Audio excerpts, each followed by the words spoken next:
अरे क्या है ये? तो भाई नया चैप्टर स्टार्ट करने जा रहे हैं, chapter number 4 chemical kinetics. Chemical का मतलब ऑब्वियस है केमिस्ट्री जुड़ा हुआ केमिकल रिएक्शन से है। काइनेटिक्स का मतलब होता है क्या? स्पीड। कि इस चैप्टर में हम लोग बात करेंगे कि केमिकल रिएक्शन कैसे होती है, मैकेनिज्म क्या है, किसी भी केमिकल रिएक्शन की स्पीड जो है, जिसको आप रेट भी कह सकते हैं, वो किन किन फैक्टर्स पर डिपेंड करती है, केमिकल रिएक्शन को कैसे कौन सा फैक्टर अफेक्ट करता है। ठीक है, इसकी हम लोग बात करेंगे केमिकल काइनेटिक्स के अंदर। तो हमारी केमिस्ट्री की वो ब्रांच है which deals with the speed of a chemical reaction, साथ में उसकी मैकेनिज्म भी हमें बताए। तो साहब रेट का मतलब क्या होता है? स्पीड। नॉर्मली हम लोग रेट का मतलब क्या निकालते हैं? दाम। हाँ भाई, क्या आज का क्या रेट चल रहा है और है ना, मतलब ठीक है। तो रेट का मतलब क्या होता है एक्चुअल में? स्पीड। जब हम लोग रेट की स्पीड की बात करते हैं तो एक कॉमन टर्म है जिसके बारे में बात होती है, वो होता है टाइम, है ना। जैसे कि अगर मैं कहता हूं कि मेरे काम करने की रफ्तार, तो मैं क्या देखूंगा कि मैं कितना काम कितने समय में, टाइम में कर रहा हूं। या मैं कहता हूं कि भाई what is the rate of covering distance, तुम्हारा डिस्टेंस कवर करने की क्या रेट है, तब तुम बोलोगे कि सर मैं फलाना डिस्टेंस कवर कर लेता हूं फलाना टाइम के अंदर। तो रेट का मतलब क्या है? जो भी तुम चीज जिसकी भी रेट की बात कर रहे हो, वो कितना टाइम कंज्यूम कर रही है। Anything divided by time is known as its rate. किसी भी चीज को जब तुम किससे डिवाइड कर दो उसके टाइम से, तो वो उसकी क्या बन जाती है? रेट बन जाती है। ठीक है। अगर rate of reaction, speed of reaction के बेसिस पे मैं बात करूं, तो कोई रिएक्शन कंप्लीट होने में कितना समय लेती है, टाइम कितना कंज्यूम करती है, इस बेसिस पर हम लोग तीन तरीके की केमिकल रिएक्शंस देखते हैं। एनसीईआरटी में ये केमिकल रिएक्शन दो ही टाइप की है, एक तो है आपकी क्या फास्ट और एक है आपकी स्लो। हम लोग फिर भी इसको थोड़ा सा एलाबोरेट करके, फास्ट जिसको इंस्टेंटेनियस, इंस्टेंटेनियस का मतलब होता है ऑन द स्पॉट, जो रिएक्शन तुरंत क्या हो जाए, क्या हो जाए, तुरंत स्टार्ट नहीं हो जाए, तुरंत कंप्लीट हो जाए। रेट ऑफ रिएक्शन स्टार्ट करने के बारे में नहीं है, उसके खत्म होने के बारे में। तो रेट ऑफ रिएक्शन फास्ट हो सकती है, इंस्टेंटेनियस जिसे आप ऑन द स्पॉट स्पॉन्टेनियस भी कह सकते हैं। दूसरी आपने रखी है स्लो रिएक्शन, तीसरी है मॉडरेट। फास्ट रिएक्शन या इंस्टेंटेनियस रिएक्शन ऐसी रिएक्शंस होती हैं जो कंप्लीट हो जाती हैं विद इन, सबसे छोटी यूनिट टाइम की क्या हो सकती है? सेकंड। तो सेकंड में खत्म हो जाए। ये रिएक्शंस जनरली आयोनिक रिएक्शंस होती है। कौन सी रिएक्शंस होती है? आयोनिक। क्योंकि जब रिएक्शन मिक्सचर में दो अपोजिटली चार्ज्ड आयंस होंगे, एक पॉजिटिव और एक नेगेटिव, तो बहुत धीमे धीमे एक दूसरे के नजदीक आके जुड़ेंगे या तुरंत एक दूसरे को देखते ही चिपक जाएंगे, जैसे अरेंज मैरिज। ठीक है। तो यहां NaCl प्लस AgNO3, अगर मैं इसी रिएक्शन को तोड़ के लिखूं तो इस NaCl को मैं कैसे लिखूंगा? Na plus plus Cl minus. AgNO3 को कैसे लिखूंगा? Ag plus plus NO3 minus. ये Na प्लस NO3 माइनस के लिए क्या हो जाएगा? बहुत जल्दी से रिएक्ट करने लगेगा, क्योंकि इस Na पर पॉजिटिव चार्ज होगा, NO3 पे चार्ज होगा नेगेटिव। ऐसे ही Ag प्लस और Cl माइनस तुरंत आपस में मिलकर के क्या बना देंगे? AgCl plus NaNO3। Ionic reaction है, इसमें आयन है, कोई कोवलेंट कंपाउंड नहीं है। इसी तरीके से एसिड और बेस की जो रिएक्शंस होती हैं, इनो का एड सबने देखा होगा, राहत दे कितनी सेकंड में? 6 सेकंड से। मैंने कहा ना भाई सेकंड में खत्म हो जाए।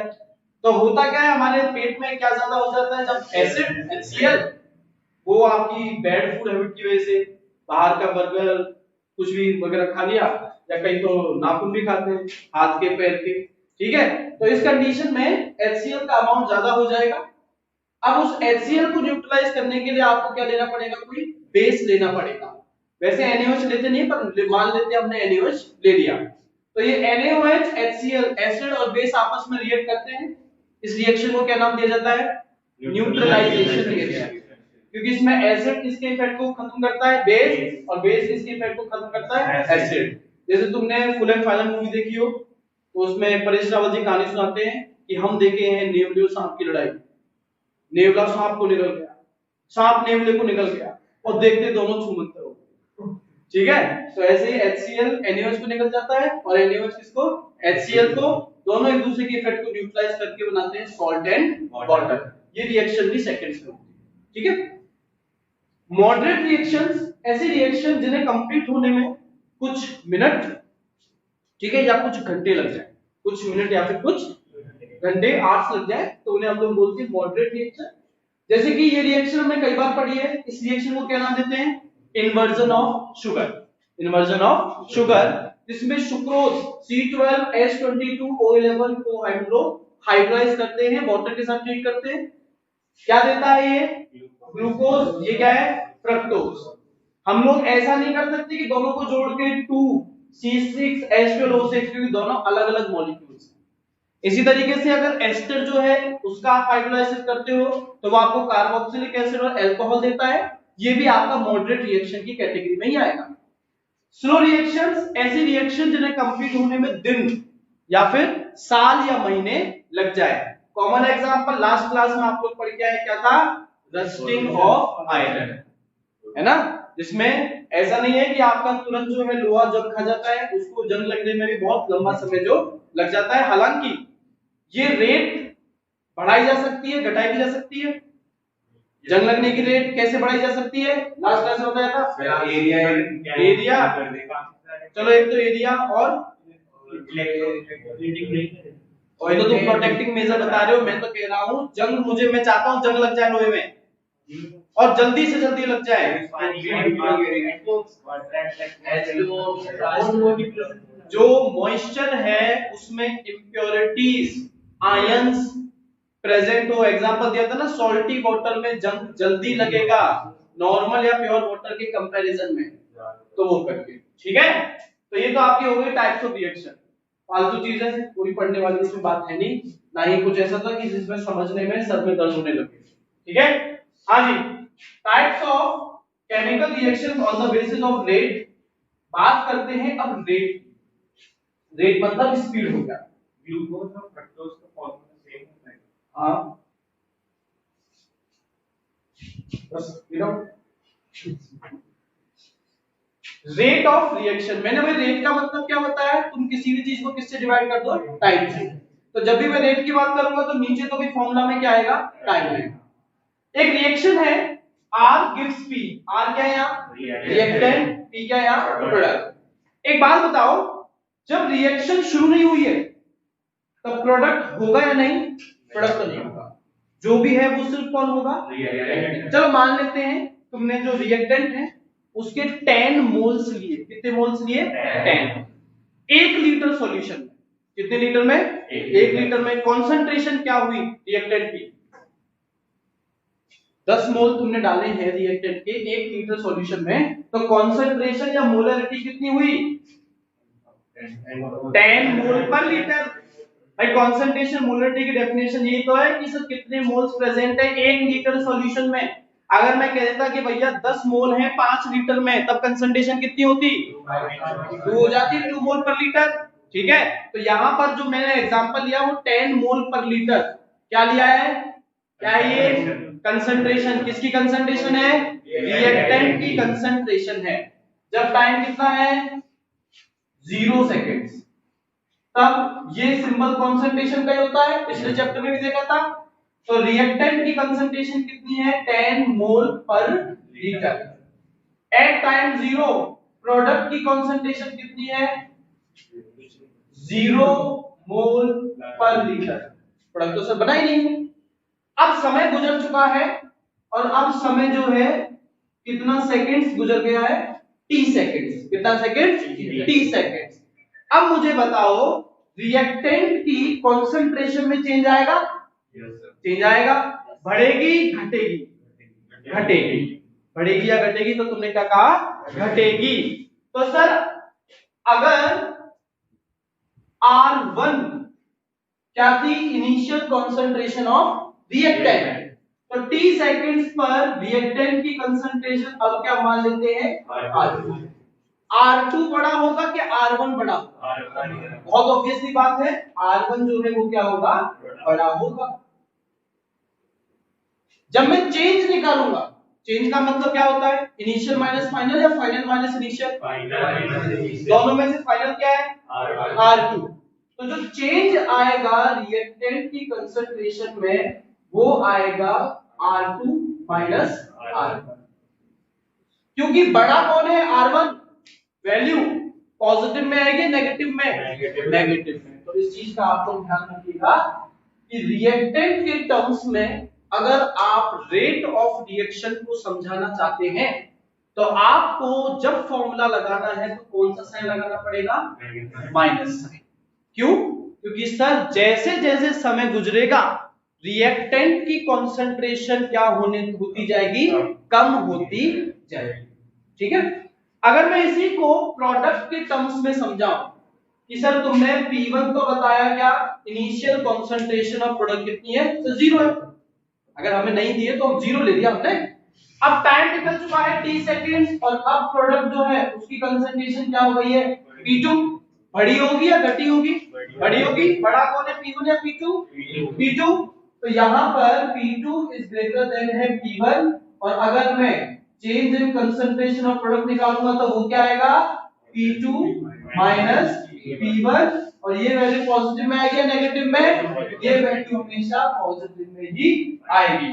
तो जब भी आप प्रोडक्ट के टर्म्स में बताते हैं रेट को तो आपको साइन क्या यूज करना है, पॉजिटिव साइन जो है वो यूज करना है।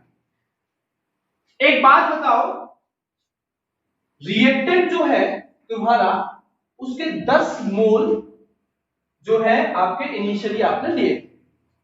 अब मैं आपको वैल्यू बता देता हूं। अब टाइम जो गुजर चुका है t सेकेंड्स, तो अब रिएक्टेंट के मोल्स बचे हैं 5। कितने बचे हैं, 5। तो R1 तुम्हें पता है, R2 कितना है, R2 है 5 मोल पर लीटर। R2 क्या है, 5 मोल पर लीटर। डेल R कितना आएगा, -5। कैसे निकाला सर, 5 माइनस 10 इक्वल टू -5। तो डेल R कितना आया, -5। यूनिट लगा देते हैं मोल पर लीटर। P1 अगर 0 है, P2 कितना होगा, 5। और किसी को समझ में आया, P2 5 क्यों होगा? 2 बच्चों को आया और हाँ या ना बताना है, मैं रीजन नहीं पूछ रहा। समझ में आया, नहीं आया, बस इतना पूछ रहा। नहीं आया तो समझाऊंगा भाई, नहीं आया ना। एक बात बताओ, रिएक्टेंट जितना घटेगा क्या प्रोडक्ट उतना ही बढ़ेगा? एक जैसे बचपन में हमारे वो थे गुरुजी, उन्होंने मुझे पूछा था एक बार कि एक नया नया पुल बनाया, ब्रिज बनाया। अब वो ब्रिज जो है वो सिर्फ 200 किलो का वजन उठा सकता है। अब सर 200 किलो से क्या होगा, चलो मान लो 200 किलो।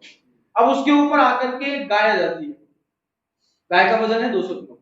अब वो गाय गोबर कर देती है 5 किलो का।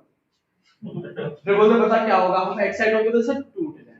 सही जवाब है, नहीं टूटेगा कर दो। अरे वो गोबर उसी के अंदर से तो निकला है, अभी भी टोटल तो 200 ही रहेगा ना। टोटल तो अभी 200 ही रहेगा। आया समझ में नहीं आया?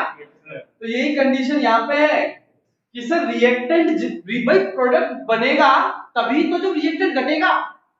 प्रोडक्ट उतना ही तो बनेगा जितना रिएक्टेंट क्या होगा, घटेगा। तो सर इसका मतलब ये वैल्यू कितनी आई, ये वैल्यू आई +5 मोल पर लीटर। दोनों में क्या रिलेशन है, दोनों एक दूसरे के मैग्नीट्यूड वाइज तो क्या है, बराबर, पर दोनों का साइन क्या होगा, अपोजिट होगा। मतलब minus del R by del P किसके इक्वल आएगा, plus del P upon del K। समझ में आया क्या? इसका मतलब सर ये जो आप रेट रिएक्टेंट के टर्म्स में बता रहे हो, ये है क्या, ये है कितने समय में रिएक्टेंट कितना कम हो गया। और इसका जस्ट उल्टा भी रेट ही है। उल्टा का मतलब प्रोडक्ट के टर्म्स में कितने समय में प्रोडक्ट कितना, सीधी सी बात है, रिएक्टेंट जितना कम होगा प्रोडक्ट उतना ही ज्यादा क्या हो जाएगा, बढ़ जाएगा। बात में है कि साहब मतलब rate of decreasing of reactant is equal to rate of increasing of product, plus minus sign के साथ आप ध्यान रखिएगा, ठीक है। रेट की अगर हम लोग यूनिट कैलकुलेट करें, ऊपर क्या रखा है मैंने, नीचे क्या रखा है, तो सर ऊपर तो कंसंट्रेशन की यूनिट डाल दो। क्या होती है कंसंट्रेशन की यूनिट, मोल पर लीटर, और टाइम की यूनिट क्या होती है, सेकंड पर। एक चीज लाख रुपए की बात आप लोग सुनिएगा, क्या कह रहा हूं मैं, इस चैप्टर में कोई न्यूमेरिकल आए, कोई टॉपिक आए, कुछ भी आए, आपको टाइम की यूनिट कन्वर्ट नहीं करनी है। सेकंड नहीं, सेक्शन सुना नहीं तुमने, जो यूनिट दे रखी है आपको टाइम की वो ही यूनिट रखनी है। आवर्स को टाइम, आवर्स को मिनट में, मिनट को सेकंड में, या ईयर्स को मंथ में, मंथ को डेज में, डेज को आवर्स में कन्वर्ट नहीं करना है। क्वेश्चन में अगर दे दिया भैया रिएक्शन खत्म होने में साल लग जाते हैं, तो साल ईयर्स ही तुम्हें यूनिट लेकर के चलनी है। बात में सबको पक्की बात है, अच्छी बात है। कैलकुलेशन इजी करने के लिए, दूसरा जब सालों में कोई रिएक्शन खत्म हो रही है, तो जब तुम उसे सेकंड्स में आंसर निकालोगे तो तुम्हारा परफेक्शन के नजदीक आसपास भी आंसर नहीं आएगा, बहुत लंबा, बहुत दूर तक वैल्यू जाएगी, जो कि इतना तो समझने में समय लग जाएगा जितना कि भाई टीचर जो है कॉपीज वगैरह निपटाएगा तुम्हारी, ठीक है। और वैसे भी एनसीईआरटी के जो रूल्स एंड रेगुलेशन है वो ऐसे ही है, इस चैप्टर से जुड़े हुए आंसर्स आपके उसी टाइम यूनिट में होने चाहिए जो क्वेश्चन के अंदर दिया गया है। कभी ऐसा नहीं होगा कि आपको दो अलग-अलग टाइम यूनिट आएंगे, एक ही टाइम जो है उसके लिए आपको लेके चलना है। यूनिट हमने निकाल दी, तो सर ऊपर मोल लीटर इनवर्स और नीचे आप रख दो टाइम, सेकंड भी नहीं टाइम, टाइम को ऊपर ले जाओगे यूनिट क्या बन जाएगी, मोल लीटर इनवर्स टाइम इनवर्स, ठीक है। कोई समस्या, कोई दिक्कत कैसी भी भैया नहीं है, किसी को डाउट, ठीक है।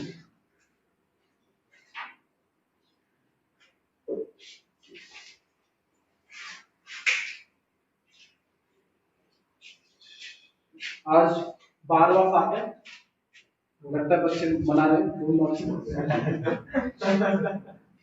आए नहीं, ठीक है।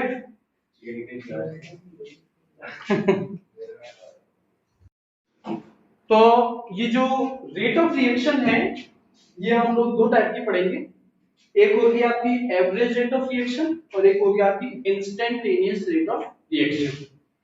एवरेज रेट, इसका मैं एग्जांपल दूं तो जैसे कि आपका डिस्टेंस मान लेते हैं कि आपका घर जो है वो 5 किलोमीटर कोचिंग से दूर है।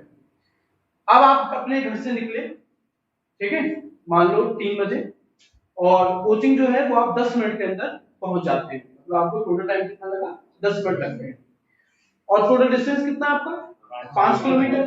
तो आपसे अगर कोई इस चैप्टर के टर्म में आपकी स्पीड पूछेगा रेट, तो आप क्या जवाब देंगे, 5/10 मतलब 0.5 किलोमीटर पर मिनट, सेकंड में कन्वर्ट नहीं करना है।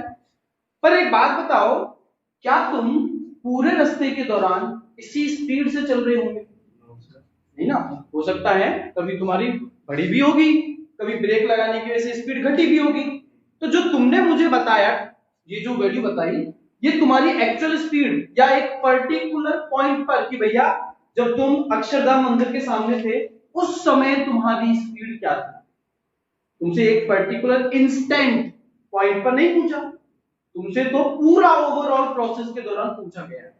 तो इसी तरीके से रेट ऑफ रिएक्शन भी दो टाइप की होती है, एक होती है एवरेज रेट, कि भैया आप सब काउंट कर लो कि जब रिएक्शन शुरू हुई है तब क्या समय है, जब रिएक्शन खत्म हो गई पूरी तब क्या समय है।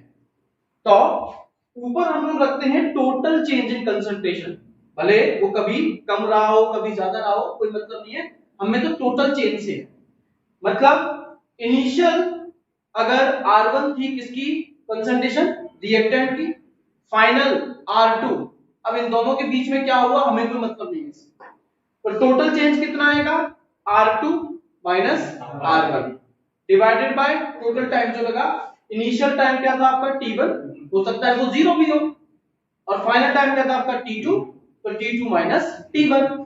अब रिएक्टेंट के टर्म्स में हमें पता है कि सर R2 हमेशा R1 से क्या होगा, छोटा, ये कब पॉसिबल है? जब कर्व नीचे से ऊपर की तरफ जाए या ऊपर से नीचे? ऊपर से नीचे। भाई ऊपर R1 और नीचे R2 में रखता हूं, लगातार कंसंट्रेशन कम होती जा रही है, कम होने का मतलब कर्व ऊपर से कहां जाएगा? नीचे की तरफ जाएगा। जब मैंने ग्राफ या कर्व किसके बीच में बनाया है? ये क्या है? Concentration of reactant. ये क्या है? टाइम। इनके बीच में स्लोप जो tan थीटा है वो हमें किसकी वैल्यू दे देगा? R average divide, R average का मतलब है टोटल यहां से लेके यहां तक का जो चेंज आया अपॉन टोटल यहां से लेके यहां तक का जो चेंज आया। ठीक है भाई। अगर मैं इसी कर्व को प्रोडक्ट की टर्म्स में बना दूं तो हां बोलो tan थीटा का फॉर्मूला। अरे फॉर्मूला पूछ रहा मैं तुझसे फॉर्मूला पूछ रहा हूं। tan थीटा का फॉर्मूला एक ट्रायंगल है, उसमें हाइपोटेन्यूज है, बेस है और क्या है? परपेंडिकुलर है। tan थीटा का फॉर्मूला क्या? पंडित हजर नहीं पढ़ा? परपेंडिकुलर अपॉन बेस है क्या? हाइट है? Base perpendicular upon base. तो अगर तू यहां पर ये ट्रायंगल बना देगा, ये परपेंडिकुलर आएगा, परपेंडिकुलर क्या R2 R बना रहा है, बेस यही आएगा, क्या ये T2 T बना रहा है? ठीक है सर? ठीक है। प्रोडक्ट के टर्म्स में बनाए तो ये कर्व नीचे से ऊपर की तरफ जाएगा क्योंकि प्रोडक्ट लगातार बढ़ता चला जा रहा है, बढ़ता चला जा रहा है। तो मैं जो P1 और P2 बनाऊंगा उसमें P1 इस बार नीचे आएगा और P2 जो है वो ऊपर आएगा। T1 और ये T2 अगर मैं प्रोडक्ट के टर्म्स में निकालता हूं तो पॉजिटिव में total change in concentration of product upon total time taken, दोनों को एक साथ बना दूं, कंसंट्रेशन और टाइम के बीच में कर्व, तो रिएक्टेंट का ऊपर से नीचे की तरफ और प्रोडक्ट का नीचे से ऊपर की तरफ। ठीक है भाई? ठीक है। टोटल चेंज जब आप निकालते हैं R एवरेज के लिए तो आप बच्चों साइन जो है चेंज के लिए वो ये यूज करेंगे, del, del concentration upon del T। Reactant के टर्म्स में तो माइनस साइन के साथ, प्रोडक्ट के टर्म्स में तो प्लस साइन के साथ। दूसरा है आपका R इंस्टेंटेनियस। R इंस्टेंटेनियस का मतलब एक पर्टिकुलर पॉइंट पर, एक पर्टिकुलर पॉइंट पर। जैसे मैं तुमसे, मैंने तो एक बार पूछा कि भैया तुम्हारे आने की स्पीड बताओ वहां से लेके यहां तक पूरा टोटल कंटिन्यूअस, या मैं कहता हूं जब तुमने घर से कदम रखा बस एक कदम बाहर, उस समय तुम्हारी स्पीड क्या थी? फिर जब तुमने 2 कदम रखे उस समय तुम्हारी स्पीड क्या थी? क्या मैं इस क्वेश्चन को ऐसे पूछ सकता हूं, ऐसे भी पूछ सकता हूं क्या कि जब तुमने 2 कदम रखे, 2 को मैं कह सकता हूं 2 डिवाइडेड बाय 1, या मैं तुमसे ऐसे बोल सकता एक कदम के लिए कह सकता हूं हाफ प्लस हाफ, और हाफ को भी मैं क्या कर सकता हूं 1/4 में कन्वर्ट कर सकता हूं। तो इसका मतलब मैं जो मर्जी चाहे वो टाइम तुमसे रख सकता हूं कि भैया इस पर्टिकुलर टाइम पर मुझे तुम अपनी स्पीड बताओ। ये टाइम जैसा तुमने देखा बड़ा भी हो सकता है, पर जब ये बड़ा टाइम था तो तुमने एवरेज रेट का एग्जांपल दिया 10 मिनट, 10 मिनट बड़ा था ना, पर मैं जब तुमसे कहता हूं 1/4 सेकंड्स तो ये टाइम बहुत छोटा है। अभी तुम्हारी रिएक्शन खत्म नहीं हुई है, अभी तुम कोचिंग नहीं पहुंचे हो, अभी तुम घर से बस बाहर निकले हो और मैंने तुमसे तुम्हारी स्पीड पूछ ली, टोटल प्रोसेस की या एक पर्टिकुलर इंस्टेंट की, एक पर्टिकुलर इंस्टेंट की, जो बहुत ज्यादा छोटे चेंज के लिए भी हो सकता है, क्योंकि बड़े चेंज के लिए तो तुमने क्या दे दिया? एवरेज रेट दे दी। तो इंस्टेंटेनियस की जब तुम बात करते हो फॉर्मूला तुम यही रखते हो, बस डेल का साइन अब तुम लोग क्या यूज करने लगते हो? डी, है ना भाई? डी हम लोग कब यूज करते हैं? जब चेंज इनफाइनाइटली स्मॉल होता है। तो R इंस्टेंटेनियस इक्वल टू, अगर मैं रिएक्टेंट के टर्म्स में देता हूं तो minus D concentration of reactant upon D T, इसी को मैं प्रोडक्ट की फॉर्म में लिखता हूं तो क्या बन जाएगा? Plus D concentration of product upon D. R instantaneous एक पर्टिकुलर टाइम पर, जैसे यहां, तो सर यहां टाइम क्या है? ये टाइम यहां से और यहां ये इसकी जो है कंसंट्रेशन, एक पर्टिकुलर पॉइंट पर।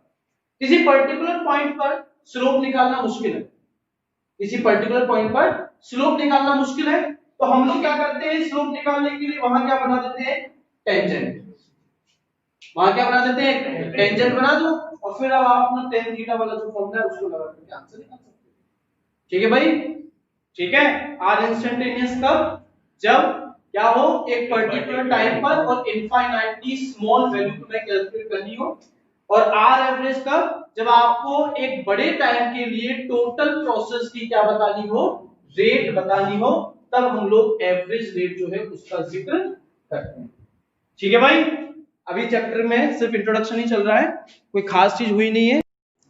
हेडिंग है करने के लिए rate of reaction in stoichiometry, यहां से तुम्हारी डीपीपी या क्वेश्चन जो है स्टार्ट हो जाएंगे। क्या है समझो, एक रिएक्शन लिख रहा हूं, ध्यान से देखिएगा। रिएक्शन है मेरे पास में A2B, ये रिएक्टेंट है। ये टूट करके मान लो मुझे क्या देता है, 2A plus B, 2A plus B. ये रिएक्टेंट है। अगर मुझे रिएक्टेंट के टर्म्स में रेट का फॉर्मूला लिखना है तो मैं क्या लिखूंगा, minus change in concentration of A2B upon delta T। कोई दिक्कत? प्रोडक्ट क्या है, यहाँ A भी है और प्रोडक्ट क्या है, B भी है। पहले A के टर्म में बताता हूं, साइन लगाऊंगा मैं प्लस, अभी रुकना है ना, change in concentration of A upon del T। कोई दिक्कत? B के टर्म में भी देना है तो मैं यहां plus change in concentration of B upon del T। कोई समस्या किसी को, कोई प्रॉब्लम किसी को नहीं? अब मेरी एक बात बताओ, इसका कि तुमने कितने मोल लिए, एक। इसके कितने मोल मिले, दो। क्या इसका मतलब मैं ये कह सकता हूं कि सर इसका एक मोल इसके दो के बराबर है? भाई इस एरो का मतलब इक्वल है, तो सर इसका एक मोल इसके दो के बराबर है, तो अब मैं दोनों की रेट के बारे में बात करने जा रहा हूं। इसकी रेट जो है इसके मुकाबले आधी होगी या डबल होगी? डबल होगी ना भाई। इसका एक दो के, मैं हूं, ये दो है, ये दो मिलकर के और मैं बराबर, दोनों में ताकत है, तो इनमें मेरे से डबल ताकत हुई कि मेरे में इनसे डबल ताकत हुई? मेरे में इनसे कितनी ताकत हुई, डबल हुई। और मैं इनके टर्म में बात करूं तो इनमें कितनी ताकत हुई, मेरी आधी। तो जब मैं इसके रिलेशन में इसको बताऊंगा तो इसकी रेट इसके मुकाबले डबल लिखूंगा, इसकी रेट इसके मुकाबले आधी लिखूंगा। अभी मैंने वही तो समझाया। यहां 2 लिखने का मतलब ये है कि ये दो मिलकर के इस A के बराबर है। मैंने तुम्हें बताया कि साहब इसकी रेट तीनों की रेट इक्वल होगी, तीनों की रेट क्या होगी, इक्वल, बस साइन जो है वो अपोजिट हो जाएगा। पर सर ये भी तो देखो, इस एक मोल के घटने की रेट इसके दो मोल के बनने की रेट के बराबर है। इसके एक मोल घटने की रेट इसके दो मोल बनने की रेट के बराबर है, तो सर इसकी रेट इसके मुकाबले कम पड़ी ना, कम पड़ी, मतलब कि क्या हुई, कितनी कम पड़ी, हाफ, आधी हो गई। कितनी हो गई, आधी हो गई।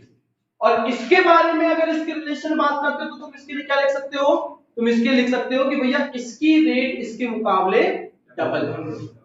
अब मैं इसके रिलेशन में बात करता हूं, इसका कितना मूल्य, इसका कितना मूल्य, तो सर दोनों की क्या हुई इस समय बराबर हुई, इसका एक मोल घटने की और इसके एक मोल बढ़ने की, कोई दिक्कत ही नहीं है। तो अब ये तो था कॉन्सेप्ट, समझ में आ गया? नहीं आया हो तो ट्रिक सुन लो। तुम जब ये फॉर्मूला लिखने जाओ तो जो न्यूमेरिकल टर्म तुम्हें नजर आए उसको उल्टा करके फॉर्मूला के साथ जोड़ देना। क्या करके, उल्टा, रेसिप्रोकल करके। मतलब इस फॉर्मूला में मुझे यहां पे क्या लिखना पड़ेगा, हाफ। क्या लिखना पड़ेगा, हाफ लिखना पड़ेगा। क्या ये तीनों किसके इक्वल है, आर के? तो सर इसका मतलब तीनों भी एक दूसरे के भी क्या होंगे, इक्वल। तो यहां मैं कह सकता हूं minus del A2B upon del T इसके इक्वल है plus half del A by del T equal to plus del B by del T. बस में जब तुमसे मैं पूछता हूं कि यहां ए टू बी की रेट क्या है तो तुम ये बताओ, ठीक है। जब मैं तुमसे पूछता हूं ए की रेट क्या है तो तुम क्या बताओगे? ये हाफ तो उसके रिलेशन में था, हाफ तो उसके रिलेशन में था भाई। तब तुम्हें सिर्फ ये बतानी है, कहने का मतलब सुनो मैं क्या कहता हूं। मैं तुमको कहता हूं ये केमिकल रिएक्शन है, इसमें ए के घटने की सॉरी ए के बढ़ने की जो रेट है वो है 5 मोल पर लीटर, 5 मोल पर लीटर टाइम इनवर्स। क्या है? 5 मोल पर लीटर टाइम इनवर्स। तो इसकी रेट कितनी होगी? 10। कितनी? 10। मैंने तुम्हें ये वैल्यू सॉल्व करके 5 नहीं बताई है, तो इसका अगर तुम मान रहे हो कि सर इसकी वैल्यू 5 है तो एक्चुअल में तुम क्या करोगे? ये पूरा तो इसी के तो बराबर आ रहा है, तो सर ये भी 5 हुआ, तो क्या हुआ? ये भी 5 हुआ। पर जब तुम इसकी वैल्यू 5 रखते हो तो तुम वहां जाके मल्टीप्लाई करके क्या कह देते हो? उसकी रेट क्या है सर? 10। बात है कि समझ में? तो क्वेश्चन में पूछा जाएगा या दिया जाएगा, ध्यान से कान खोल के सुन लेना, वो न्यूमेरिकल टर्म के साथ नहीं दिया है या नहीं पूछ रहा है, वो बिना न्यूमेरिकल टर्म के साथ तुमसे पूछने जा रहा है। यूनिट में तुम क्या लिख रहे हो? मोल पर लीटर। कितने मोल? 1 मोल के लिए। कितने मोल के लिए? 1 मोल के लिए तुमको बतानी है। तो सिर्फ पर्टिकुलर ये पूछा या बताया जा रहा है, हाफ तो बाद में कर रहे हो। क्यों बाद में कर रहे हो? क्योंकि सर इससे अगर इसको निकालना है तो हाफ मल्टीप्लाई करना ही पड़ेगा, या इससे इसको निकालना है तब भी हाफ मल्टीप्लाई करना ही पड़ेगा। बात समझ सबको? पक्की बात है ना? बताओ। रिएक्शन तुम्हारे सामने लिखी हुई है, N2 plus 3H2 gives 2NH3। Stoichiometric coefficient के साथ में फॉर्मूला क्या बन जाएगा? Minus del N2 by del T equal -1/3, क्योंकि ये भी रिएक्टेंट है ना, -1/3 del H2 by del T equal to +1/2 del NH3 by del T। समझ गए? डीपीपी पे आ जाओ। ये क्या था? 70 सर को बोल दिया क्या?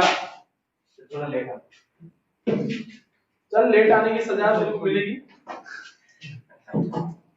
हाँ जी, तो डीपीपी का एक क्वेश्चन तो ये था जो मैंने कर दिया।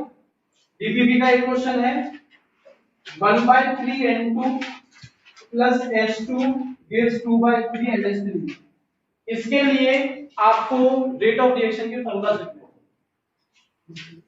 है। बोलो। माइनस 3/1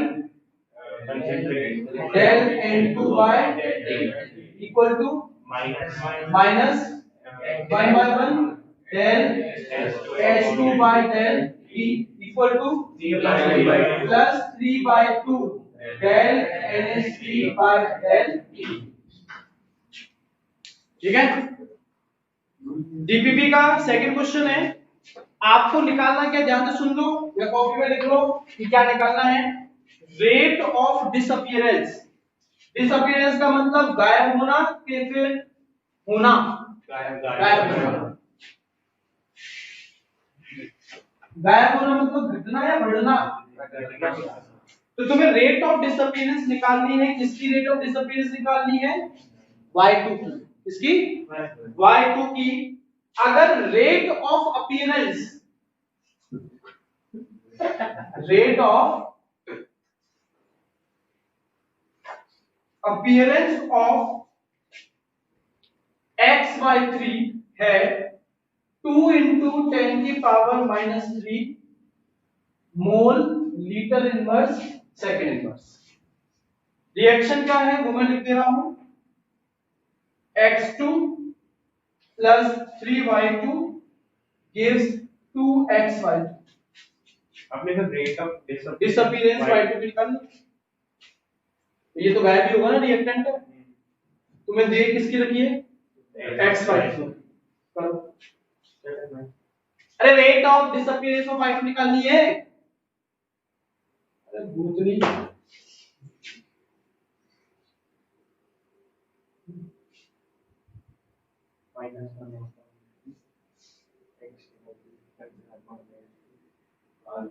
ये निकालना,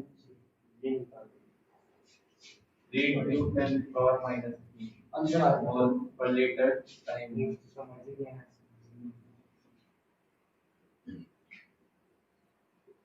सस्ते में से करेगा।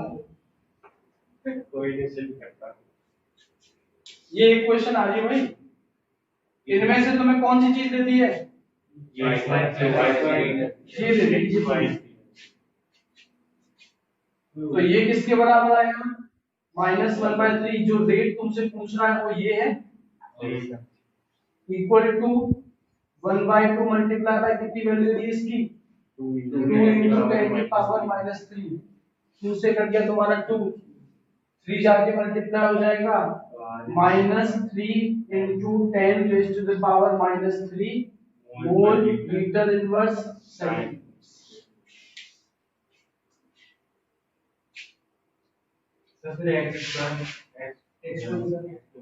उसका क्या वो तो पूछा ही नहीं क्वेश्चन, पूछा ही नहीं तो क्या करेगा यार। मान ले तू है और तेरा दोस्त है, दोनों अलग अलग डायरेक्शन में जाते हैं, एक चेन्नई एक कलकत्ता जाता है। तू जो है कलकत्ता गया है, तू 1700 किलोमीटर का डिस्टेंस जो है 8 घंटे में कवर करता है। बता तेरी स्पीड क्या होगी, तो तू इसमें तेरे दोस्त की स्पीड निकालेगा। सर वो रिएक्शन ही क्या समझाएगा। तू लेट आया राजा, और तू आज लेट आया, तेरे को आज की क्लास में कुछ समझ में नहीं आएगा, ये मैं लिख के देता हूँ। और अगली क्लास में तभी समझ में आएगा जब तू आज की लाइव क्लास देख लेगा। वो नहीं देखा तो वो तेरा आना बेकार हो जाएगा। अब तेरे को कुछ समझ में आएगा, तू बैठ के एंजॉय कर, पॉपकॉर्न मंगा ले। अब तेरे को कुछ समझ में नहीं आएगा। केमिस्ट्री की सबसे गंदी बात ये है कि अगर तुमने एक लेक्चर या आधा कुछ मिस किया ना, तो फिर आगे बढ़ा काम है जो देखने से तो आ जाएगा, देखने से सब आता है। आदमी ऐसे थोड़ी सीखता है, देख देख के तो सीखता है। ऐसे थोड़ी पेड़ आई आयुष उसके 3 घंटे देखने में भी बात करते हैं। अब ये आ गया। एक और क्वेश्चन है, रेट ऑफ डिसअपीयरेंस निकालनी है H2 की। इसकी डिसअपीयरेंस H2 की निकालनी है तुमको। अच्छा, H2 और I2 दोनों की निकालनी है। अगर तुमको दे रखा है rate of appearance of HI की रेट ऑफ अपीयरेंस जो है वो तुमको दे दी गई है 4.5 into 10 की पावर -4 मोल लीटर इनवर्स और R इनवर्स। रिएक्शन है H2 plus I2 gives 2HI।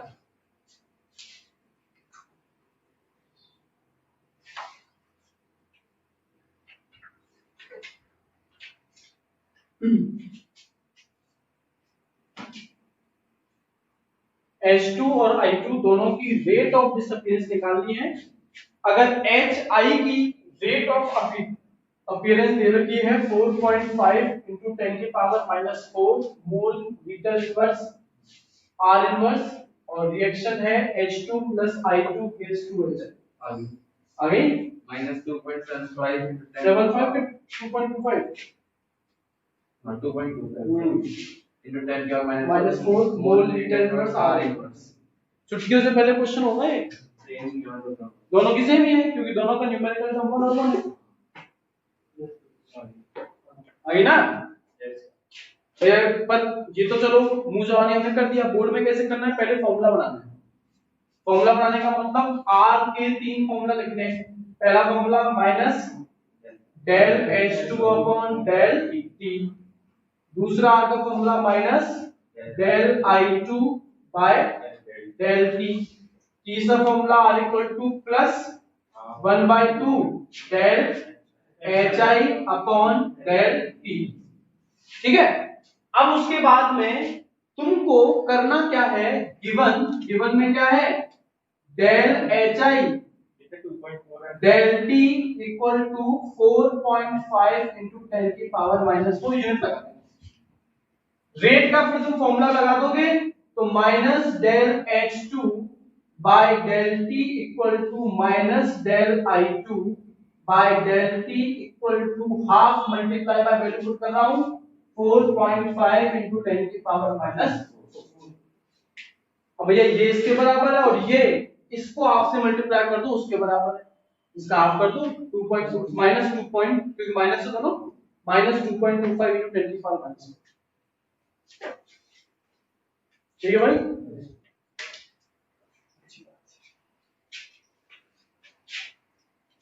Electrochemistry खत्म हो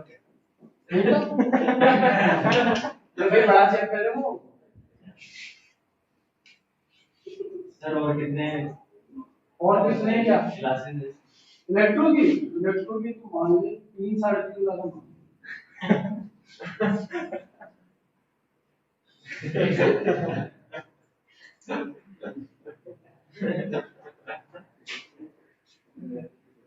बहुत बुरा असर हुआ है स्कूल ना भूलने का। भूलने वाले भाई किस दुनिया में रह रहा है। इलेक्ट्रोकेमिस्ट्री खत्म हो गया कब का? सर खत्म भी हो गया। ये 8 क्लास लग गई पूरी उसमें, तो इसको खत्म भी हो गया। 8 का मतलब कितने घंटे लगा दिए? 7 घंटे से जोड़ ले, हो गए 9 घंटे हो गए। 9 क्यों 10 घंटे हो गए। 10 घंटे में चैप्टर खत्म हो गया। एक भी नहीं पढ़ा। नेक्स्ट हेडिंग है हमारे पास में concentration dependency of rate constant, या ऐसे लॉ ऑफ मास एक्शन भी तुम कह सकते हो। चलो बढ़िया चीज है। Law of mass action 11th class में इक्विलिब्रियम चैप्टर में आता है। क्या है लॉ ऑफ मास एक्शन? देखिएगा, एक रिएक्शन है स्मॉल ए कैपिटल ए, ये हमने पिछले चैप्टर में भी लिखी है। क्या देता है हमें? Small c capital c small d capital d. Rate की हम लोग बात करते हैं। लॉ ऑफ मास एक्शन कहता है कि जो रेट ऑफ रिएक्शन है वो सिर्फ और सिर्फ रिएक्टेंट की कंसंट्रेशन पे डिपेंड करता है। रिएक्टेंट की कंसंट्रेशन पे डिपेंड करता है, प्रोडक्ट की कंसंट्रेशन पे डिपेंड नहीं करता। क्यों? क्योंकि सर जब रिएक्शन शुरू होती है तो प्रोडक्ट तो होता ही नहीं, जो है ही नहीं उस पर क्या डिपेंड करना। ठीक है, तो शुरुआत में कौन होता है तुम्हारे पास? रिएक्टेंट होता है। तो रिएक्टेंट की कंसंट्रेशन पे डिपेंड करती है क्या? रेट। अगर रेट सिर्फ रिएक्टेंट की कंसंट्रेशन पे डिपेंड करती है, प्रोडक्ट पर नहीं, तो लॉ ऑफ मास एक्शन के अकॉर्डिंग रेट जो है, पहला रिएक्टेंट में ए ले रहा हूं, किसकी कंसंट्रेशन पे डिपेंड करेगी? ए, कैपिटल ए, और इसकी पावर आपको क्या रखनी है? स्मॉल ए, जो भी न्यूमेरिकल था। तो सर बी भी तो रिएक्टेंट है, इसका मतलब लॉ ऑफ मास एक्शन के अकॉर्डिंग आर जो है वो किसकी डायरेक्टली प्रोपोर्शनल होगा? कंसंट्रेशन ऑफ बी की पावर स्मॉल बी। सर दोनों आर है तो दोनों को हम लोग एक साथ भी लिख सकते हैं, आर डायरेक्टली प्रोपोर्शनल टू ए की पावर स्मॉल ए और बी की पावर स्मॉल बी। जब प्रोपोर्शनलिटी का साइन हटाते हैं और क्या लगाते हैं? इक्वल, तो ये कौन सा लगाना पड़ेगा? यहां कांस्टेंट हमने क्या लगाया? के, और यहां आ गया तुम्हारा a की power small a multiply by b की पावर स्मॉल b। इस k को हम लोग कहते हैं रेट कांस्टेंट। क्या कहते हैं इसको? रेट कांस्टेंट हम लोग इसे कहते हैं। अगर प्रोडक्ट सेम हुए तो पावर्स क्या हो जाती है? पावर क्या हो जाती है? ऐड हो जाती है। तो मैं नॉर्मली आर गिव्स पी से समझाता हूं, ठीक है? तो ये आएगा आर इक्वल टू के multiply by concentration of reactant, जो भी इसकी पावर होगी। अब क्योंकि यहां तो सिर्फ 1 है तो यहां पावर हम लोग क्या लेते हैं? 1। कोई दिक्कत कैसी भी नहीं है। इन दोनों का सम मतलब टोटल, मतलब आर इक्वल टू के और रिएक्टेंट की पावर a प्लस बी, सी मान लेते हैं टोटल करने पर। तो रिएक्टेंट की पावर क्या हो गई? जैसे सी तो यहां पर है x मान लेते हैं, x। इस x को बोलते हैं ऑर्डर ऑफ रिएक्शन। क्या बोलते हैं? Order of reaction. और की बात है, पावर जो है उसे क्या बोलते हैं? Order of reaction. यहां ये क्या है? ये क्या है? एक रिएक्टेंट कॉन्सेंट्रेशन। बी क्या है? रिएक्टेंट बी की ये भी कॉन्सेंट्रेशन है, ये भी कॉन्सेंट्रेशन। तो उससे दोनों चीजें बेसिकली सेम हुई। पावर जो है वो क्या हो सकती है? इनकी आराम से ऐड हो सकती है। और सर ऐड करने पे जो वैल्यू आई वो आपने क्या बताई? उसको क्या कहते हैं? Order of reaction. अगर मान लो यहां पर स्मॉल a की वैल्यू है हाफ, स्मॉल b की वैल्यू है हाफ, तो ऑर्डर ऑफ रिएक्शन क्या कहलाएगा? One, first order. ठीक है? या एक वैल्यू हो जाए आपकी माइनस हाफ और दूसरे की प्लस हाफ, तो ऑर्डर ऑफ रिएक्शन क्या कहलाएगा? जीरो। समझ रहे हो ऑर्डर ऑफ रिएक्शन क्या है? क्योंकि थोड़ी देर में मैं आपसे रेट कांस्टेंट की यूनिट कैलकुलेट करवाऊंगा और उसके लिए मैं कहूंगा कि भैया this is the order of reaction. मतलब तुम्हें इस रिएक्टेंट की कंसंट्रेशन की पावर वो रखनी है जो मैं तुम्हें ऑर्डर ऑफ रिएक्शन बता रहा हूं। लेकिन ऑर्डर ऑफ रिएक्शन जैसे 0 1 ये सब चेंज होने से होगा क्या? चेंज होने से क्या होगा ये तो बात की बात है। ये बताती किसे हैं? ये ऑर्गेनिक में अपन एक बार पढ़ते हैं, नहीं यार तो मैं फिर से बता दूं। ये इस चीज को बताती हैं कि किसी भी रिएक्शन के अंदर एक्टिवली पार्टिसिपेटिंग रिएक्टेंट कितने हैं या कौन से हैं। फर्स्ट ऑर्डर का मतलब भले 1000 मॉलिक्यूल हो रिएक्टेंट के, पर एक्टिवली पार्टिसिपेट सिर्फ कितना कर रहा है? एक। जीरो का मतलब रेट ऑफ रिएक्शन रिएक्टेंट पे डिपेंड ही नहीं कर रही। जैसे तुमने फोटोलाइटिक क्लोरीनेशन पढ़ा है ऑर्गेनिक में, एल्केन का Cl2H का रिएक्शन कराते हो, वो रिएक्शन H के बिना हो जाती? रिएक्टेंट तुम आधा ले लो, पूरा ले लो, पौन ले लो, कुछ भी ले लो, पर बिना लाइट के वो रिएक्शन नहीं होगी। तो वहां सबसे ज्यादा किस चीज पे डिपेंड करे रिएक्शन? लाइट। कोई रिएक्टेंट है क्या? तो वो कौन सी ऑर्डर की रिएक्शन होगी? Zero order. और ये डिपेंड ही नहीं कर रही हो, समझे? तो ऑर्डर ऑफ रिएक्शन अपने को ये चीज बताता है। ठीक है? तो हम लोग जो है रेट कांस्टेंट की यूनिट कैलकुलेशन को हम लोग करेंगे ही, पर इससे पहले रेट कांस्टेंट और रेट ऑफ रिएक्शन के बीच में डिफरेंस जो है वो आता है एग्जाम में। सीधा सीधा क्वेश्चन आता है कि रेट कांस्टेंट और रेट ऑफ रिएक्शन के बीच में अंतर बताइए। तो पहला तो ये भैया रेट कांस्टेंट एक प्रोपोर्शनलिटी कांस्टेंट है। रेट कांस्टेंट क्या है? प्रोपोर्शनलिटी कांस्टेंट है, जबकि रेट ऑफ रिएक्शन जो है वो कांस्टेंट नहीं है, वो वेरिएबल है। और रिएक्टेंट के साथ साथ क्या बदल जाती है? रेट। पर एक रिएक्शन के लिए क्या नहीं बदलता कभी? Rate constant. भाई कांस्टेंट का तो मतलब ये है चेंज ही होता। दूसरा ये जो आपका रेट कांस्टेंट है, it is the rate of reaction when concentration of reactant is unity. अगर इस वैल्यू को मैं बंद कर दूं तो ये लिखूं ना लिखूं बात क्या है? तो k किसके इक्वल आएगा? रेट के। तो k क्या है? ये वो रेट है जब रिएक्टेंट की कंसंट्रेशन कितनी दी गई है? 1। और जबकि रेट ऑफ रिएक्शन क्या है? Change in concentration per unit time. ये होगी दोनों की डेफिनेशन। ठीक है? तो ये दोनों के बीच में दो पॉइंट जो है आप लोग आराम से लिख सकते हैं। ठीक है? अब मैं तुम्हें दे रहा हूं क्वेश्चन। क्वेश्चन क्या है? हर बार तुम्हें किसकी यूनिट निकालनी है? k की। मैं तुम्हें क्या बताऊंगा? Order of reaction. रिएक्शन का ऑर्डर का मतलब जो ऑर्डर बोलूं उसको कहां रख देना? पावर में। तुम्हें इसकी यूनिट निकालनी है तो किसकी यूनिट पता होनी चाहिए तुम्हें? और स्मॉल r। ये स्मॉल r क्या है? रेट। रेट की क्या यूनिट निकाली थी? मोल लीटर इनवर्स टाइम इनवर्स। ये क्या है? कंसंट्रेशन। इसकी यूनिट क्या थी? मोल पर लीटर। ठीक है? तो यहां से तुम्हें सॉल्व करना है k की यूनिट क्या होगी। जीरो ऑर्डर और फर्स्ट ऑर्डर के लिए निकालो सबसे पहले। जीरो ऑर्डर का मतलब यहाँ जीरो पावर और फर्स्ट ऑर्डर का मतलब यहाँ पर।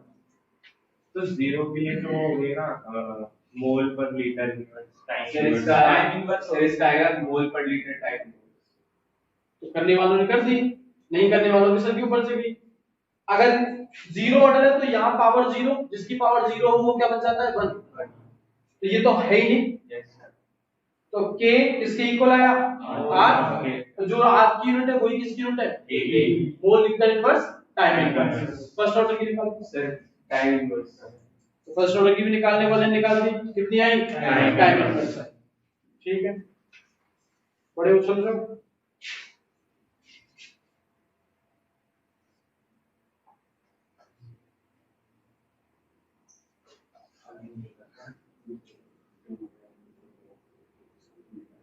निकालो भी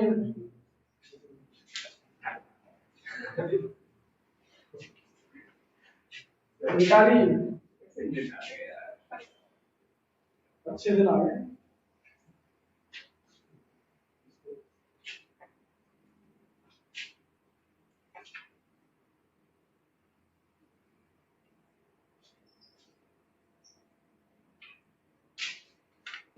ये जो रेट कांस्टेंट है इसकी जरूरत तुम्हें आगे क्वेश्चंस में पड़ेगी।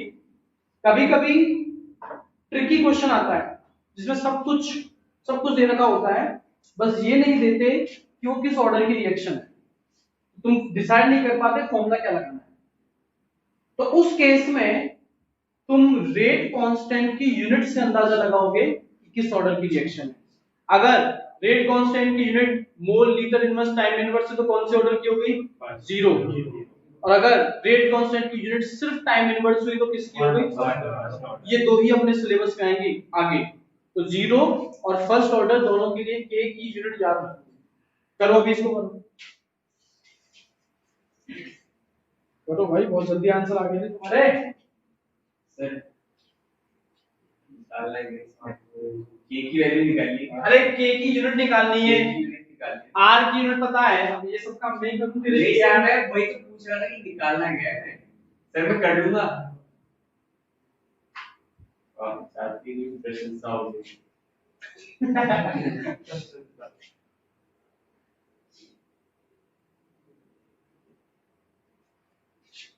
ये करना है।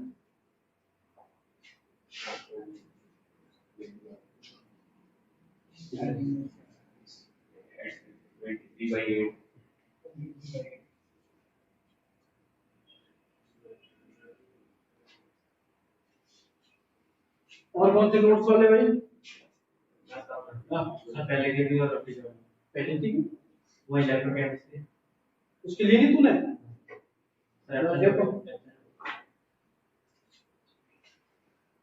देखो और कौन से 5 लोग थे यार, सर मैं भी था। तो फिर हाँ मैं आपने पूछा था कि कौन कौन लेगा, तो मैंने कह दिया मैं भी लूंगा। और तुम पैसे दो ले तो मैं पर्स दे दूंगा, मतलब फिर बचेंगे नहीं, एक ही कॉपी मेरे पास सर ऐसे तो मत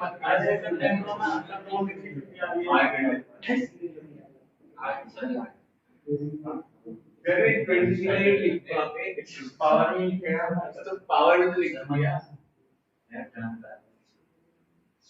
तो मोल से ना मोल पर लीटर इनवर्स कट जाएगा, पर टाइम इनवर्स बचेगा, उधर भी कर सकता है। नहीं बता रहा हूँ कैसे कैसे 323/8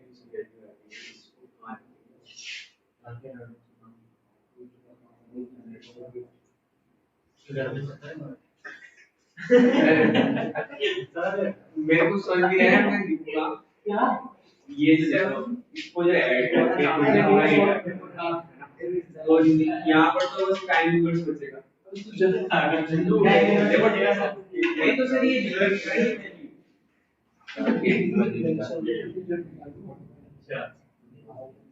मैं बताऊं, रजनीगंधा खाया कर,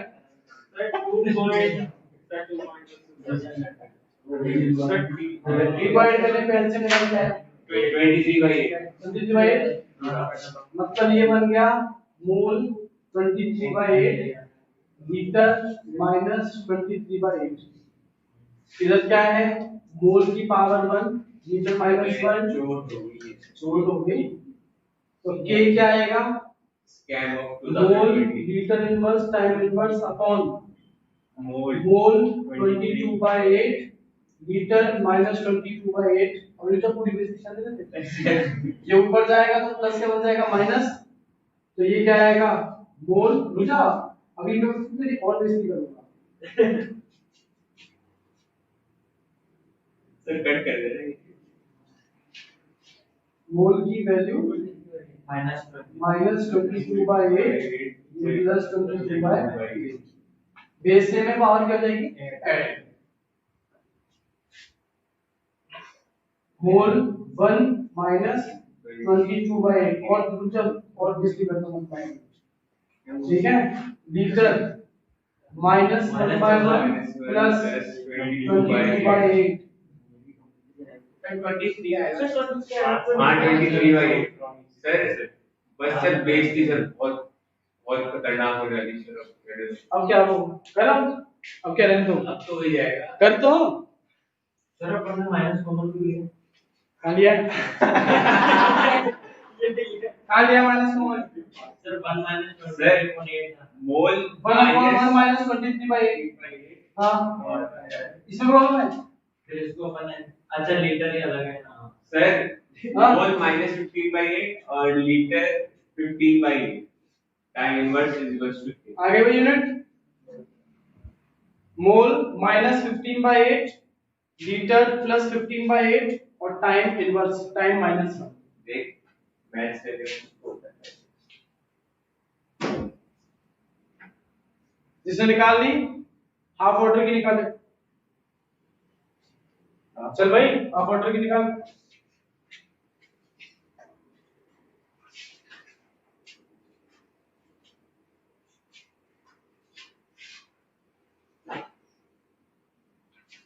सर एक फिजिक्स के लिए एग्जाम में भी इससे आते हैं क्या फिजिक्स की मेरे पास आया नहीं कुछ की इसकी फोटोकॉपी करके दो।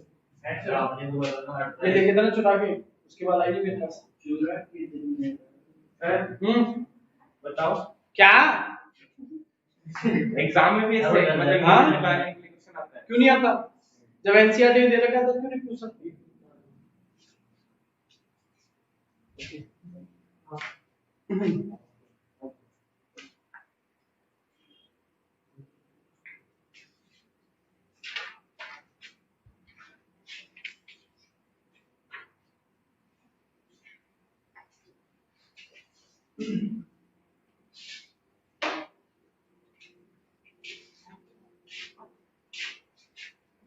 हाँ भाई आई हाफ ऑर्डर की कितनी आई सर मोल 1/2 हाँ फिर litre -1/2 time inverse time inverse मोल की पावर +1/2 लीटर की पावर -1/2 और टाइम की पावर है -1 यही नहीं चीटिंग करने के लिए सब चल ठीक है भाई एक क्वेश्चन है आपकी एनसीईआरटी का ही है आपको अपने नोट्स में मिल जाएगा स्क्रीन पे देख क्वेश्चन साफ दिख रहा है क्या यस सर दिख रहा है दोनों थोड़ी दिख रहा थोड़ा सा पास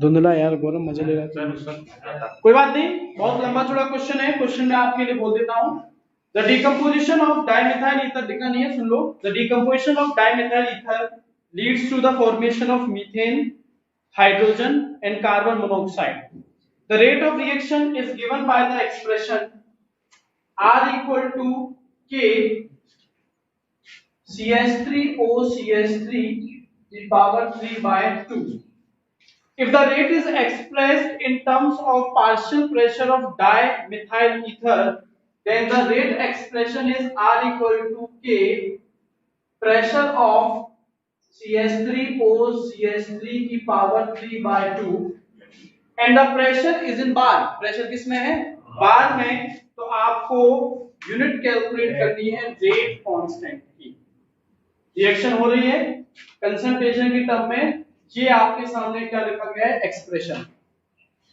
फिर अगर ये गैसियस स्टेट में और क्या लगाता है प्रेशर तो रेट एक्सप्रेशन ऐसा बन जाता है अब कंसंट्रेशन की जगह क्या आ गया यहाँ प्रेशर पावर क्या रखी है 3/2 वो कह रहा है अगर प्रेशर बार में है तो के की यूनिट बताइए बताओ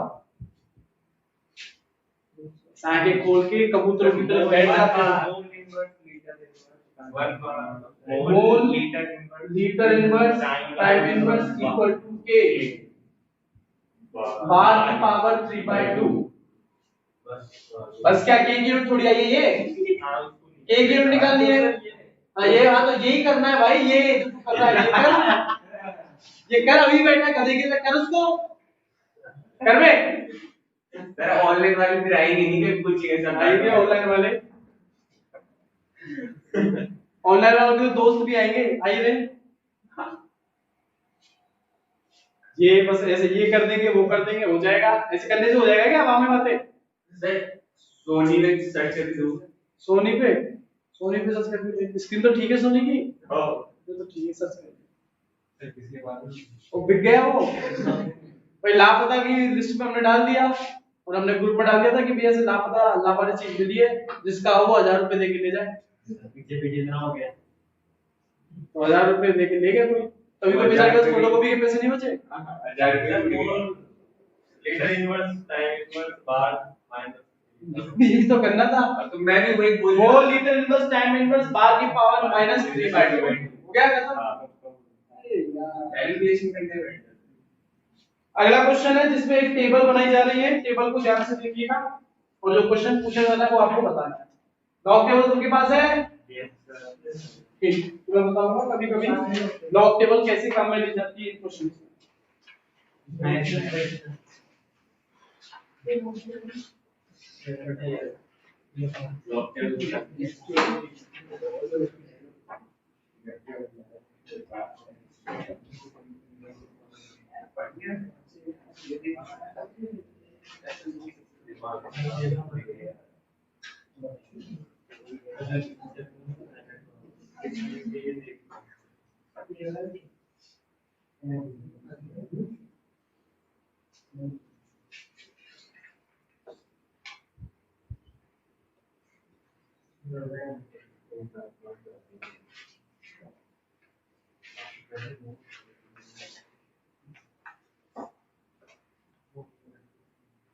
हमारा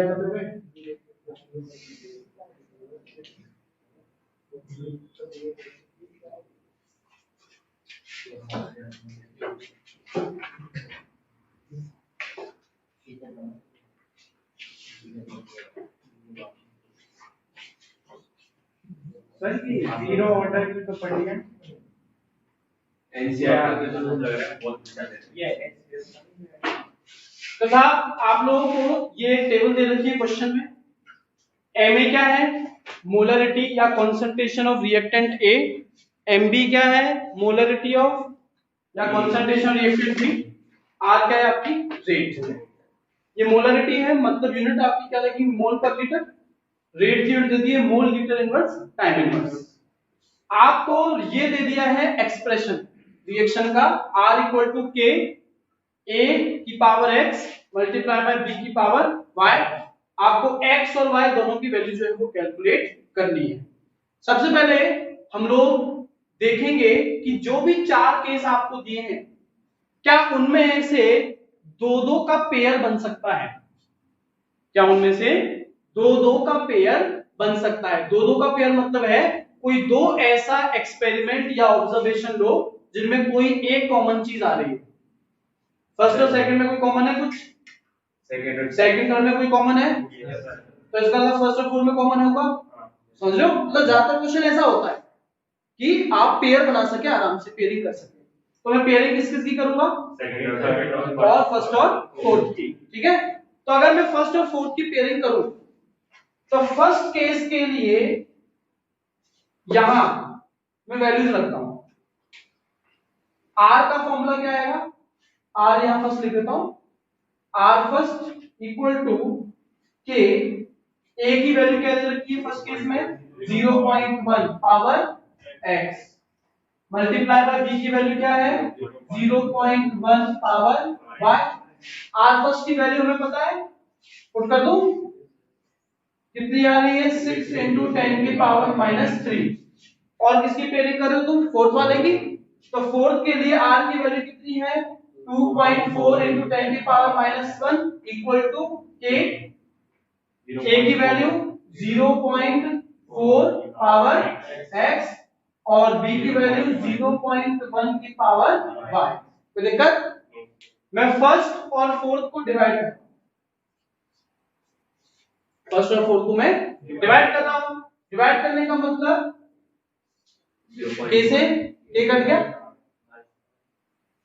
0.1 की पावर y अपॉन 0.1 की पावर y, ये कट गया। आपके पास बचा क्या, सॉल्व तो आगे तुम कर ही लोगे, पर फिर भी मैं इसको 24 कर दूं तो 10 की पावर क्या बन जाएगा -2, क्योंकि 6 और 24 कट जाएंगे। तो 6 अपॉन 24 10 की पावर -3 अपॉन 10 की पावर -2 पर जाएगा, प्लस बन जाएगा। तो ऊपर क्या -1, ये 6 और 24 कट जाएंगे 1 अपॉन 4 इक्वल में 0.1 अपॉन 0.4 होल पावर क्या रख दूंगा, मैं पॉइंट डाल दूं इसमें, कोई दिक्कत थोड़ी है, बात एक ही है। तो क्या लगता है वैल्यू क्या आएगी 1/4 1/4 एक सेकंड में भी गलती कर रहा हूं क्या, अच्छा गलती ये कर रहा हूं यहाँ पर -2 तो ये हट जाएगा, तो x की वैल्यू क्या आएगी, ठीक है भाई, x की वैल्यू क्या आएगी 1। अब चलो गलती हो गई है तो उसका भी सॉल्यूशन देख लें। मान लो ऐसा ही आ जाए कि 10 की पावर क्या बन जाए -1, 10 की पावर -1 का मतलब हो गया 1/40। कोई समस्या, दोनों तरफ का लॉग ले डालो, दोनों तरफ का क्या ले लो लॉग, तो log 1/40 आइडेंटिटी लगा दो, क्या लगेगी x log 1/4, और ये सॉल्व कर लोगे ये भी सॉल्व हो जाएगा, इसकी वैल्यू आ जाएगी, ठीक है। ऐसा था शायद आगे क्वेश्चन आएगा, देखते हैं। हाँ भाई, तो वैल्यू किसकी आ गई तुम्हारे पास, x की वैल्यू आ गई। अब बाकी के जो दो पेयर तुमने लिए वो करने, उसमें या तो कुछ कट रहा हो तो ठीक, वरना x की वैल्यू पुट कर देना, x की वैल्यू पता लगी गई है ना, x की वैल्यू पुट कर लेना, देखो करके x कट जाएगा तो y अपना, वही मैं कह रहा हूं कुछ कट रहा है तो ठीक है, इसमें तो कटेगा, दोनों सेम है इसलिए, नहीं कटे तो x की वैल्यू पुट कर दो। बताओ भाई y की वैल्यू क्या है, x की वैल्यू बनाइए,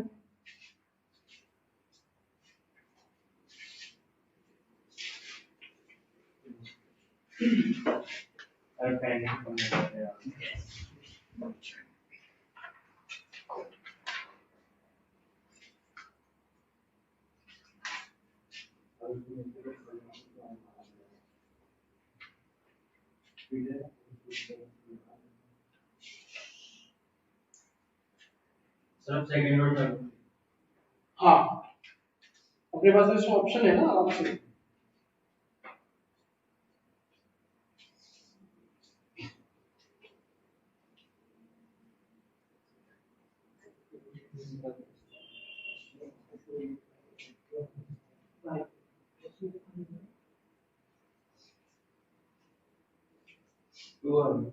टू आ रही है, करो जिसने करनी है वो जल्दी करो।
इसने कर लिया, क्वेश्चन सॉल्व करें, सेम एक्सप्रेशन है, x और y की वैल्यू कैलकुलेट,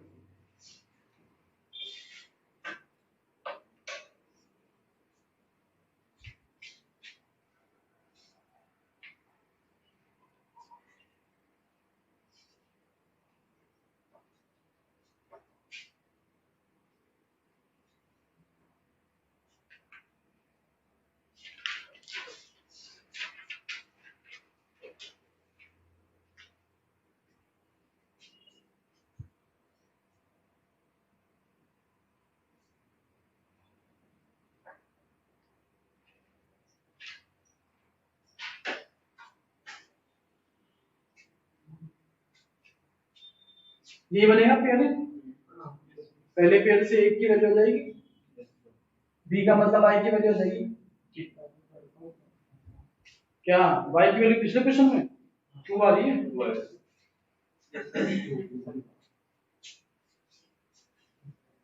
इसमें लॉग काम आएगा।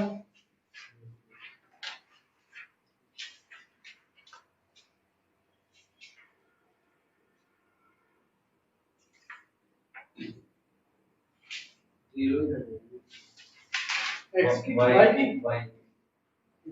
की फोर्थ क्वेश्चन में 0 आ रही है।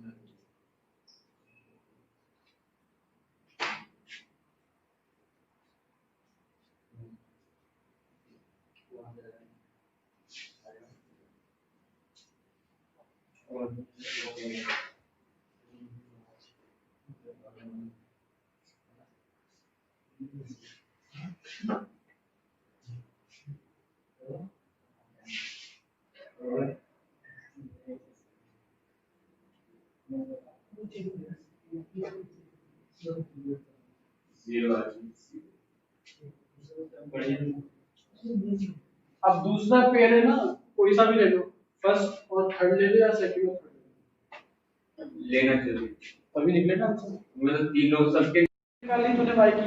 नहीं, मैं से पूछ रहा हूँ जैसे कि अगर किसी इसमें और पेयर नहीं बनते ना। हाँ हाँ तो भाई चार होते तो फिर अपन बाकी दो को लेते हैं। वही तो। हाँ दूसरा पेयर या तो अपनी बड़ी सेट का देखता ले। क्या हुआ, आया कि नहीं आया? फर्स्ट वो नहीं है, आंसर आ गया। उसकी जीरो आ गई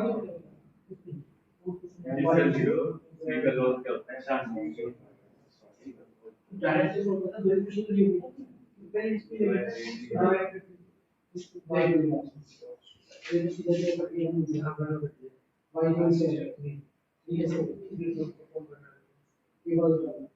इस इवेंट में क्या आंसर किस पावर क्या रखने के आंसर नंदी पावर मतलब तो कौन सा यहां पर ये है 3 की पावर क्या रखनी है, इसी की पावर से 0 होती है ना, कौन सा तो बात है ये है और की वाले का ऐसे है।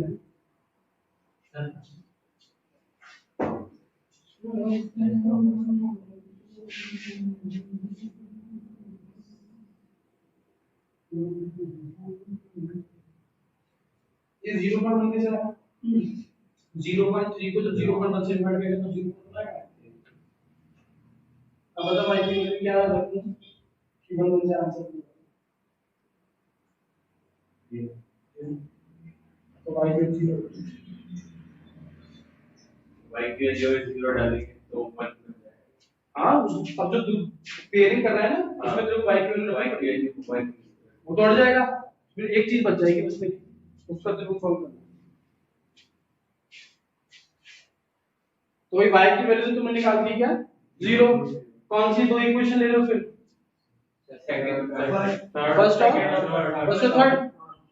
तो फर्स्ट और थर्ड का मतलब हो गया 5.07 into 10 की power -5 equal to 0.2 x multiply by 0.3। y की वैल्यू 0 है, 0 तो 0 को नहीं लिखो, 0 को हटा दो, डिवाइडेड बाय थर्ड ली ना, तो 1.43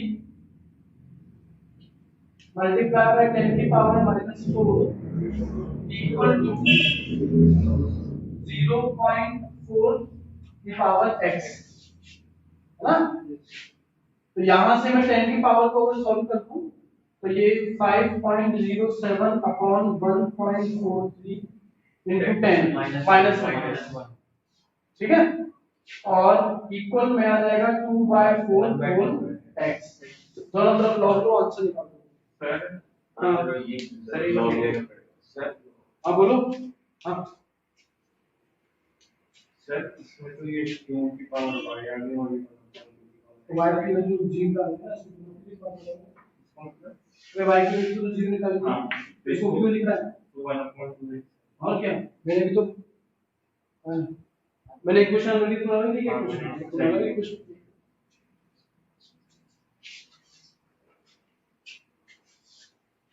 सर आंसर सही नहीं आएगा सेम हो। सर ये 1/2 हाँ 2/4 को 1/2 भी लिख लो, बात एक ही है, सिंपलीफाई कर लो। वही आ गया 1/2। हाँ 1/2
1.23 बता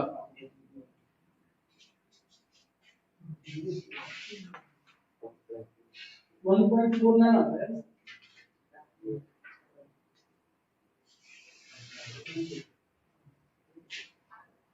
आइडेंटिटी लगाई क्या कि इसको सॉल्व कर दी क्या? इसको सॉल्व करा है। पहले सॉल्व करा तो इसके सॉल्यूशन में कुछ हो गया। एक बार मोबाइल से भी देख 5.07 अपॉन 1.43 के पूरा 35.45 35 अरे 5.70 कितना है 35.45 35.45 into 10 की पावर -1। नहीं मैंने n स्कोर ऐसे कर लिया 5070 ले लिया तो इसको 507 लेगा तो नीचे 143 लेगा 10 की पावर 1 हाँ, लिया 143 10 की पावर -1 साथ के साथ हो जाएगा। तो इसको डिवाइड करने पर 35.45 वाला है चला सकता भाई 3.5 आ जाए वो तो समझा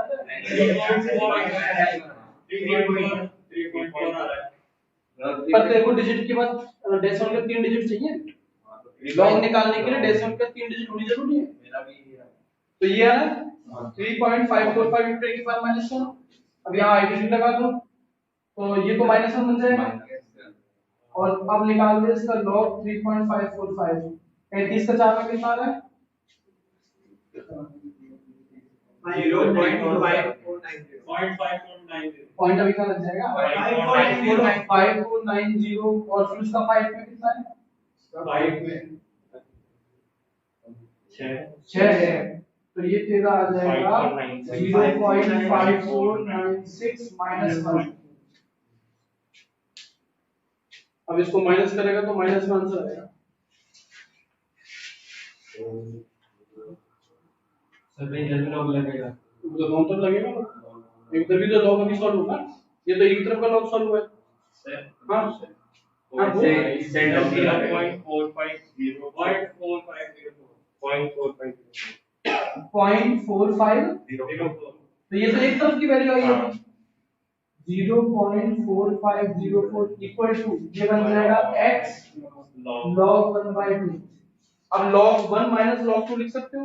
log 1 तो कितना होता है तुम्हारा 0 और log 2 होता है 0.3010 तो माइनस का 3010 बन जाएगा माइनस 0.3010 तो माइनस से तो मैं माइनस काट दिया माइनस से आ रहा था ना तो माइनस से मैंने माइनस को काट दिया x की वैल्यू कैसे निकलेगी 0.3010 हां 1 पॉइंट कितना डेसिमल पे जाएगा डेसिमल पर जाएगा डेसिमल अब ये देखो मतलब मेरे पास जो आंसर आ रहा है 1.49 मतलब 1.5 समथिंग आ रहा है। नहीं तो वो तो ज्यादा हो जाएगा। तेरा 2.4 है कितना? दैट टू 1.2 थी। 1.2 और 1.5 0.3 पर आ रहा है, थोड़ा ज्यादा हो जाएगा। वो सब जरूरी नहीं है नोट्स में सही हो, नोट्स में गलत भी हो सकता है, पर मतलब तुम्हें समझ में आ गया क्या करना है। टाइम कितना हो जाएगा हमारे पास? 5-6 हो गए। चलो भाई तो फिर इसके आगे जो है अपन अगली क्लास में करेंगे। शायद डीपीपी का एक क्वेश्चन और दे रखा हो, आई थिंक मैं एक बार देख लेता हूँ। हाँ दे रखा है डीपीपी में, उसमें नहीं है जो डीपीपी ना, ये जो क्वेश्चन जहां खत्म होगा क्वेश्चन नंबर 4, इसके बाद में एक क्वेश्चन अलग से दे रखा है टेबल फॉर्म में। फोर द सॉल्यूशन, ठीक है। डीपीपी में जहां क्वेश्चन नंबर 4 का सॉल्यूशन खत्म हुआ है ना, उसके बाद एक क्वेश्चन है सॉल्यूशन के बाद एक क्वेश्चन है, उस क्वेश्चन को आप लोग ट्राई कीजिएगा। नेक्स्ट क्लास में हम लोग बात करेंगे इंटीग्रेटेड रेट लॉ की, कुछ डेरिवेशन देखेंगे।